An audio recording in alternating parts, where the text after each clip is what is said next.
Yep. Chris, just your first thoughts on the concept of the last few days and the future of Origin after what seems like a resounding success tonight. Yeah, and it certainly was a resounding success from our perspective. I mean, to be frank, we thought we'd got to that point before the game even started. And even if you go back to last October, when I was first approached about the role, my first question was, well, how serious is it? And if it's not serious, I don't want any part of it. And from then on, I felt a real responsibility because I'd sort of made the big statement. The AFL had supported it. The unknown was how well the players were going to support it. And to a man, they were amazing. We delayed announcing our squad for a little while because we were concerned that there would be some players who would have some pre-season issues and have to come out late. And we didn't want the big group of players that we hadn't picked to feel like that they were going to be, reserves who we were calling in. But unfortunately, what happened was that no one pulled out. Jeremy Cameron was the only one.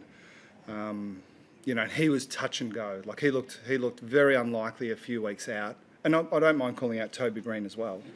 Like he's had and I really appreciate GWS letting him play, and he was fantastic for us tonight. But he'd had an interrupted pre-season. I wouldn't blame them at all if they pulled him, but he was just so desperate to play, and I think that's sort of symbolic of the way both teams approached it from what I can gather. So in terms of the concept, I mean, I'm obviously bullish, but it will depend on the players. But I would love nothing more than to see this grow because, I made the big statement, I think, was it yesterday at the press conference? And I said to the players again, I think this is the best team that I've ever seen take the field. The midfield depth for a start. I mean, we voted for a running back as the best player on the ground, which is quite an achievement when you've got all those mids flicking the ball around. But yeah, I'm obviously a huge advocate, and I think this has got the potential to be something big. We saw here, obviously, with the amount of gold and black that was in the crowd and the amount of people with close to 60,000. What was the response like in Victoria? Was there much excitement for it, and do you feel like there's a hunger for it over there as well? I'm sure there is.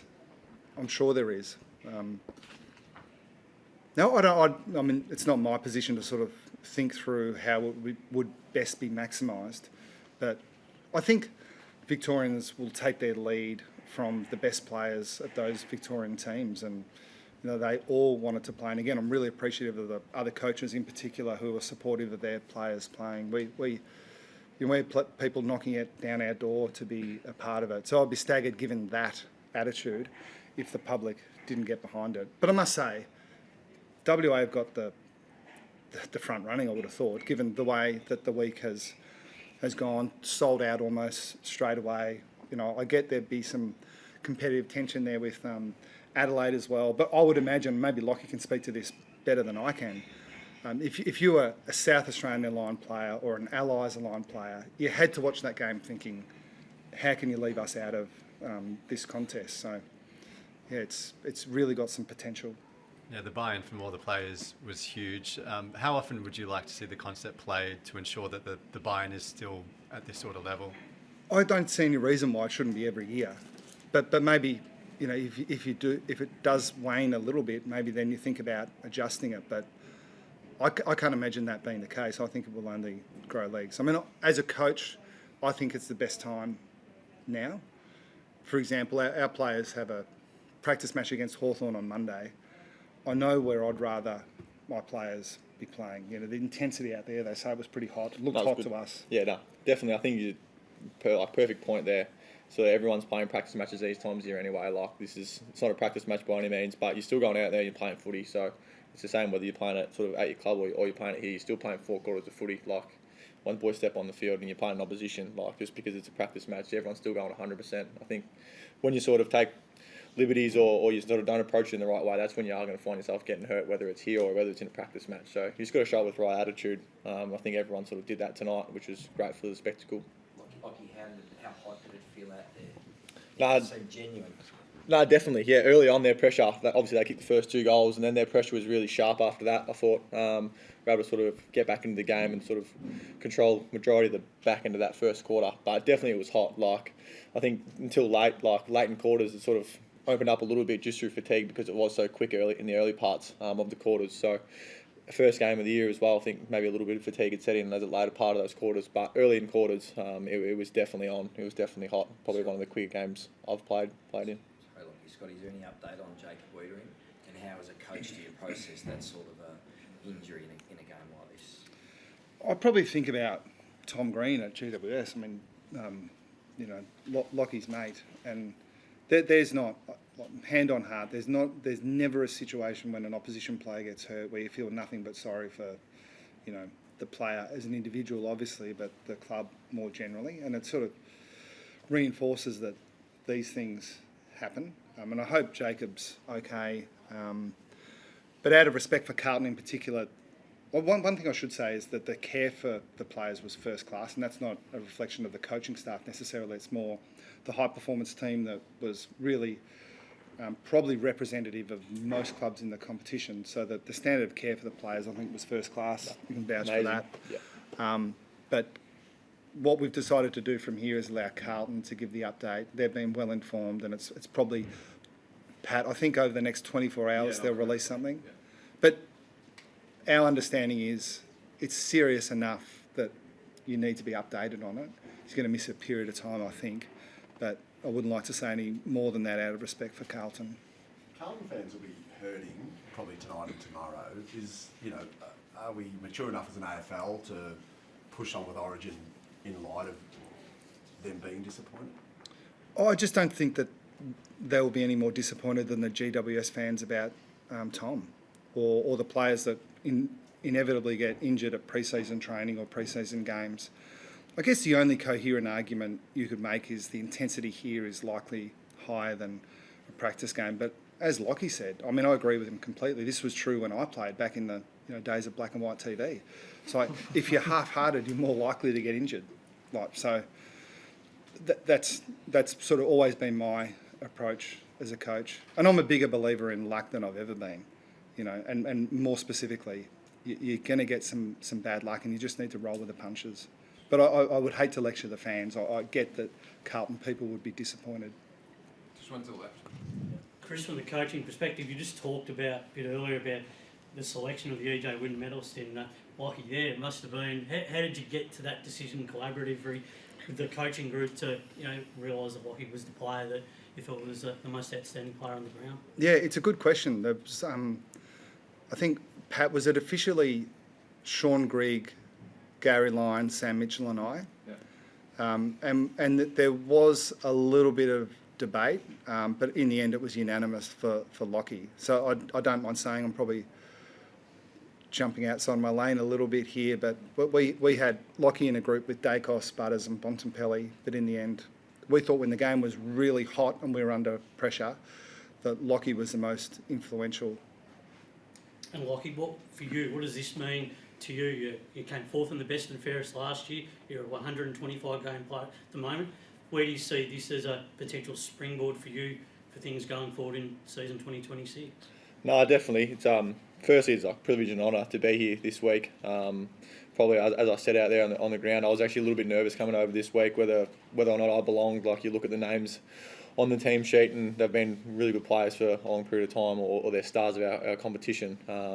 So yeah, I guess probably doubted myself whether I was up to it or not. But the boys were really good. Scotty and the coaches were really good. So was Gaz in ensuring that I was good enough, and I'm here for a reason. That was sort of part of his message before he ran out, was you're all here for a reason. There's no point being here and trying to jump out of the road of other players. Just go out there and play the way you usually do. So I'll definitely take real confidence out of the whole week, whether or not I was the best player on the ground or not. I really just took a lot of confidence out of the whole week as a whole, sort of proving to myself, I guess, that I belong here, and take that confidence back to club level. And I guess I was pretty happy with my year last year, but there's definitely sort of runs to go. So use it as a little bit of motivation to sort of live up to that expectation of the medal.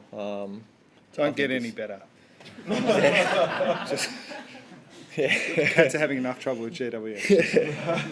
I guess use a little bit of motivation to prove that it wasn't just a one-off game, that I have gotten better over the summer, and I can go and show that for 25 weeks in the season this year. Scary thought. It wasn't a priority on mate. Any thoughts on the new rules? Is there any reactions to how that played out and any impact on the game it might have had?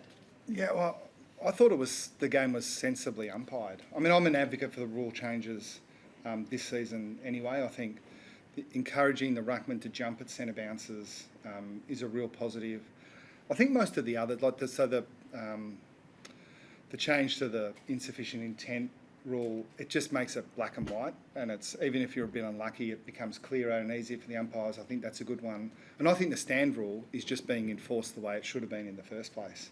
And again, it's difficult for the umpires, that one, but just because it's difficult doesn't mean that they should allow players and coaches to kind of exploit the rule the way it has been in the last couple of years. But maybe what we saw tonight was, like, even the very best players are not just the best players when they've got the ball in their hands, they're the smartest as well, and they can adapt to the rules. So maybe we saw the rule changes sort of exemplified as well as they could be. I suspect in the pre-season games there'll be some sort of confusion, but whenever there's change there tends to be confusion. I don't think we should jump at shadows. Again, are there any others you're thinking about, the rule changes? I guess it's the ruck, Yeah. out of bounds. Pretty stand. good. I mean, I think that, so midway through the last quarter, WA are coming really hard.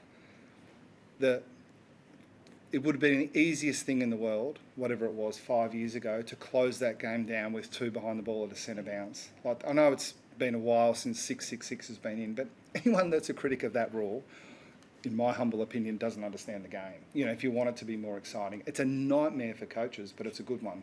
And I think the stand rule, as a defensively biased coach, is a good one because it makes it harder to defend. And I think that rule's kind of been exploited more than it should have been. So I like the way the AFL have tightened it up. Now, ask me again when we lose round 3 or whatever it is. You know, I'm not in as good a mood, but I think the early indications are positive.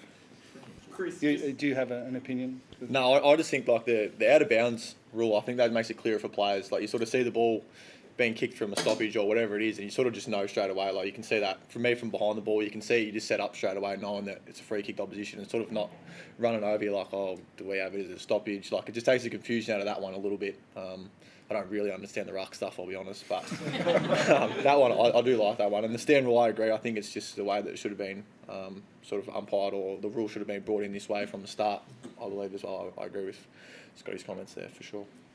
Chris, when you're watching these superstars and you're voting on the medal and that, is a part of you trapped in clubland, sort of thinking around how you would stop these guys if they were getting off the chain against Geelong?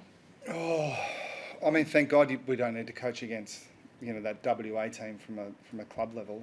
And I understand. I didn't listen to all of it, but I sort of understood that, especially our midfield was so stacked with talent. But I sort of question whether it might have been a tad disrespectful to the WA team. Like, their first choice 18 was absolutely elite, and I don't know for sure, but I don't think Sam Mitchell held much back when we were talking about it.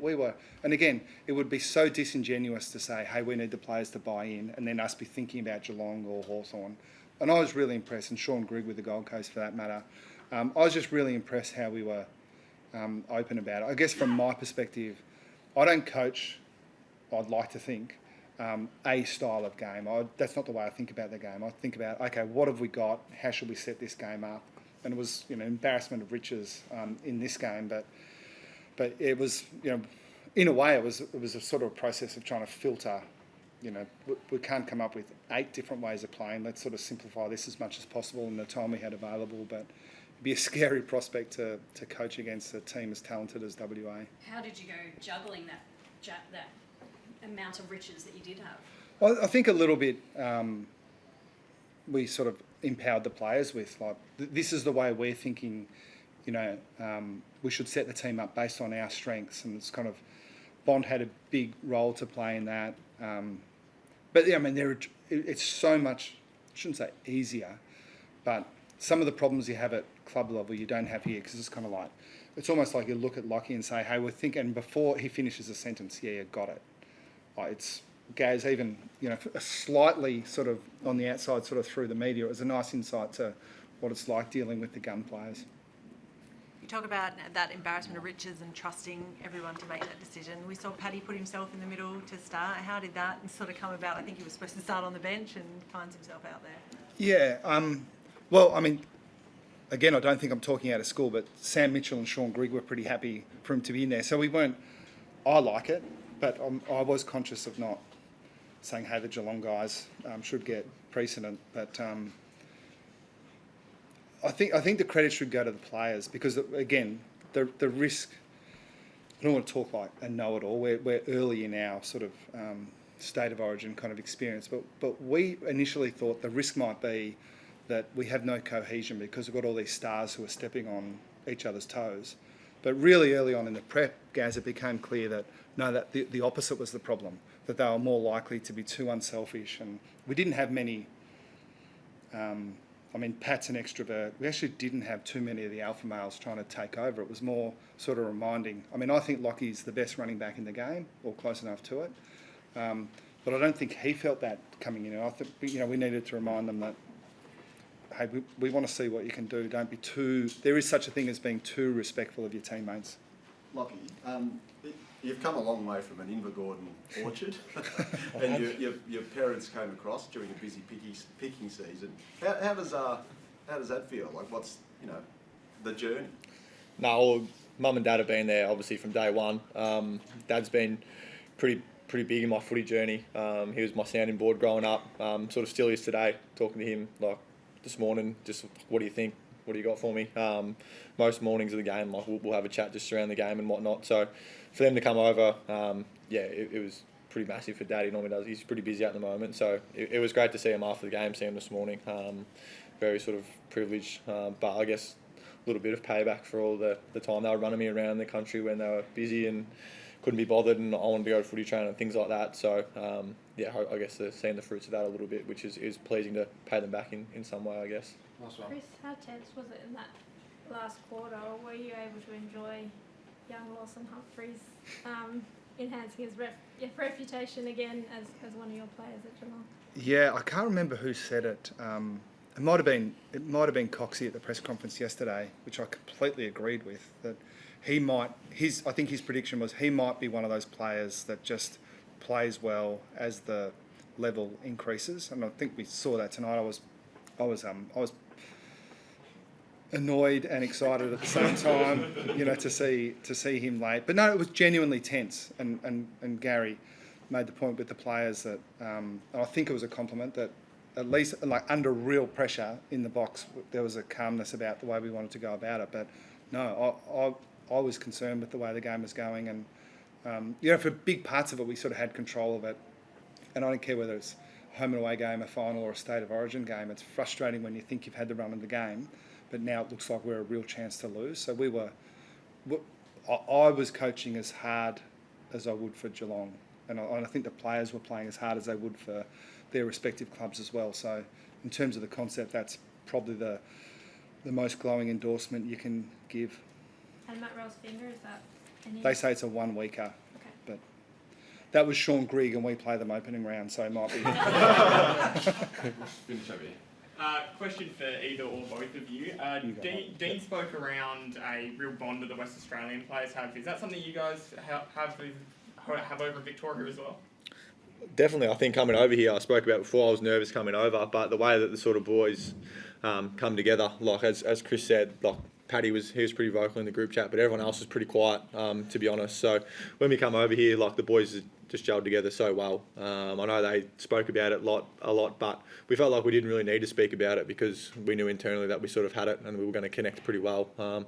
You watch the best players, and there was a lot of the best players out there tonight, and you sort of know how they play. So I think it was pretty inevitable that it might have taken us 5-10 minutes here at the start, but we're going to find a way to work together and connect as one, which we did, and I felt like we did a really good job of that. And off the field, the boys they're pretty chuffed in the locker room now, having a few drinks and whatnot. But they're everyone's sort of sitting around in a circle, having a laugh, which is great, and probably speaks to that we did connect in really well.